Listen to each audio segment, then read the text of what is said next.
Salut à tous les amis, aujourd'hui je suis au camp d'entraînement de l'équipe de France. Ils ont délocalisé à Aix-en-Provence pour la fin de la Coupe du Monde. Je vais essayer de voir un petit peu comment les joueurs de l'équipe de France s'entraînent. N'hésitez pas à regarder cette vidéo, abonnez-vous pour plus de vidéos rugby. Évidemment, vous me connaissez, je vais quand même tenter d'essayer de m'incruster dans l'équipe de France. C'est pour ça que j'ai prévu mon maillot. Et c'est parti pour découvrir comment s'entraînent nos futurs champions du monde. Et oui, pour des raisons de proximité avec leurs deux derniers matchs de phase de poule, l'équipe de France a décidé de rejoindre Aix-en-Provence. Et je vous propose de découvrir le stade Georges Carcassonne où s'entraîneront nos Bleus. C'est bon, on y est avec l'accès presse. On a un accès favorisé à côté du bord du terrain. C'est le terrain sur lequel les joueurs vont pouvoir s'entraîner. L'entraînement commencera qu'à partir de 17h15. On retrouve essentiellement les joueurs de Provence Rugby venus à l'occasion pour aider l'entraînement du 15 de France. C'est bon les amis, on est à côté du terrain où les Bleus vont s'entraîner tout à l'heure pour préparer le match face à l'Italie. Je suis en tenue comme vous pouvez voir, bloqué à mon nom. On va voir si la douille va réussir. En attendant, si ça ne marche pas, je vais juste vous montrer des images de l'entraînement. Le spectacle sera assuré quoi qu'il arrive. Mais bon, 16 de bavardage, je sais que vous trépignez de voir nos Bleus. C'est parti pour l'entraînement du 15 de France. Lors de cet entraînement ouvert au public et à la presse, on avait une zone média qui était délimitée d'une partie du terrain à une autre où on pouvait se positionner où on voulait pour tourner des séquences. L'occasion idéale pour pouvoir tourner des vidéos au plus près des joueurs. Juste une petite question les amis. Là, je vois il n'y a que des journalistes qui sont en train de se préparer dans la zone média. Je croyais que j'étais venu pour jouer moi. On m'aurait menti encore une fois. Ils savent pas ce qu'ils ratent. Car oui, le bus des joueurs vient tout juste d'arriver. Je crois que je peux tirer définitivement une croix sur mes chances de jouer à cet entraînement. Et ça, le problème quand tu rates le bus. Mais bon, c'est pas grave. Place à nos Bleus qui auront fort à faire avec un bel entraînement pour préparer le match face à l'Italie. Un match qui est malgré tout assez décisif car il nous permet de nous assurer à 100% de l'adversaire qu'on rencontrera en quart de finale. Dans le cas évidemment l'Italie et on se qualifie pour ces derniers. Ce qui me laisse d'autant plus vénère de me dire que j'ai raté cet entraînement et que je vais pas pouvoir faire partie de l'équipe qui va pouvoir jouer le dernier match des poules. Mais bon, c'est pas grave, on reviendra pour les quarts de finale. C'est un petit peu sévère de me skipper l'entraînement juste parce que j'ai raté le bus. Franchement, ils abusent là. Et l'autre grosse information que toute la presse guettait lors de cet entraînement, c'est si Antoine Dupont reprenait avec ses coéquipiers. Mais non, il n'est pas là. Pendant que les Bleus finissent d'arriver et se préparent, le patron Fabien Galtier donne quelques petites consignes de jeu aux joueurs de Provence Rugby.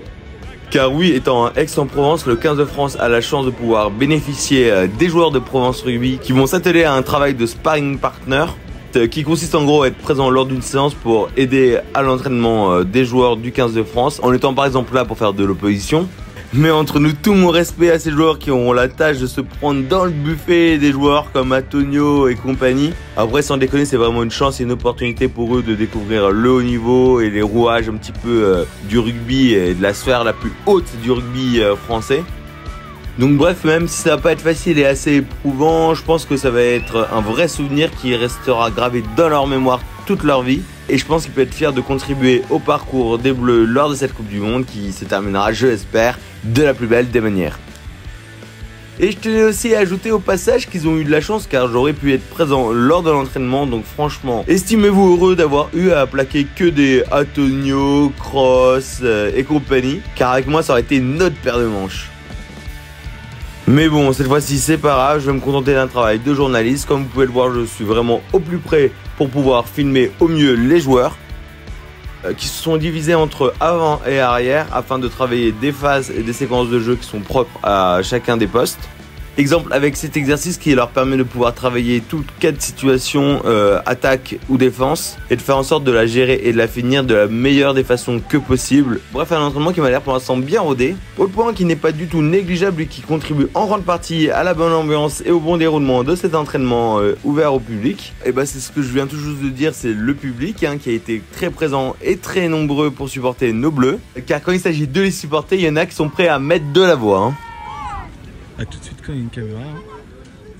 En vrai, j'ai trouvé ce qu'il faudrait pour animer un petit peu l'ambiance au Racing. C'est ramener tous les gosses qui viennent voir l'équipe de France parce que franchement, ils mettent une ambiance de malade.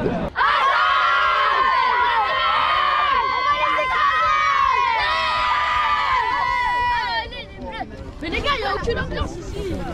Bah vas-y, je t'en prie, mettez de l'ambiance.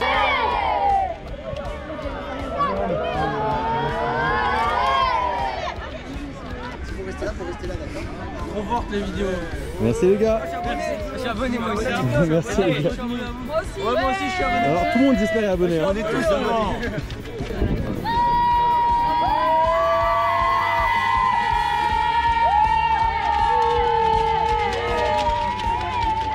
À la fin de l'entraînement, les Bleus vont faire un petit match, donc direction les tribunes pour mieux voir un petit peu les actions et aussi l'ambiance d'un autre point de vue.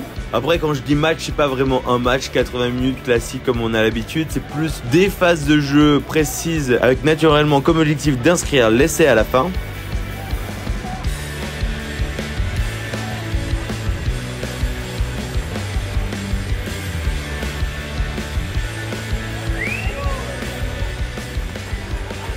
Comme vous pouvez le remarquer, il y a aussi plusieurs combinaisons d'équipes, on peut les reconnaître avec différents chasubles de couleurs différentes. Cela permet de pouvoir faire tourner en fonction des phases de jeu plusieurs groupes d'équipes, comme par exemple les titulaires, les remplaçants ou des dispositifs spécifiques. Le but étant de garder un rythme constant et de pouvoir enchaîner les phases de jeu et les actions tout en travaillant des actions spécifiques avec les groupes déterminés en amont. Mais bon, n'étant pas un entraînement haute intensité, mais plus un entraînement plus chill, histoire de faire du jeu devant le public qui est venu regarder les joueurs de l'équipe de France. On sent vraiment que l'atmosphère est à décontraction, même si l'objectif reste quand même de rester focus pour ce match face à l'Italie. C'est également important que nos Bleus prennent du plaisir sur le terrain, car il faut le rappeler, c'est quand même l'essence même du sport. Et c'est aussi pour cela qu'à la fin, les joueurs ont un petit peu de temps consacré au public venu en nombre, histoire de pouvoir passer quelques minutes avec leurs supporters. Je pense que c'est essentiel qu'ils sachent à quel point le public français les soutient et les porte dans leur projet de ramener la plus belle coupe à la maison. Et donc naturellement, c'est important ces moments de partage entre supporters et joueurs. Car au final, à la fin, ce ne seront pas 15 ou 23 joueurs qui remporteront la Coupe du Monde, mais bien des millions de Français. Voilà, bon, même si je suis un peu vert de ne pas prendre part avec mes coéquipiers de cette liste populaire avec les supporters où j'aurais bien aimé signer quelques petits autographes. Wow, interdisez-moi à vie de réutiliser cet accent. Bon voilà, vous avez compris, cette fois-ci j'étais du côté des supporters et des médias. En tout cas, j'ai l'impression que nos Bleus sont rodés pour le match face à l'Italie et vont nous faire encore un gros match pour finir ces phases de poule comme il se doit. Moi de mon côté, j'aimerais remercier Région Sud qui m'a invité à cet événement, à cet entraînement du 15 de France à Aix-en-Provence. L'aventure n'est pas encore finie pour moi, je vous donne rendez-vous pour France-Italie à Lyon. Je sens que ce match va être incroyable, donc j'ai hâte de vous croiser en nombre. C'est tout pour cette vidéo, j'espère que cette dernière vous a plu. N'hésitez pas à lâcher un petit commentaire, un partage, vous abonner, ça prend que quelques secondes et ça contribue beaucoup au développement de ma chaîne. En tout cas, moi je vous dis à plus pour de nouvelles vidéos rugby et allez les Bleus.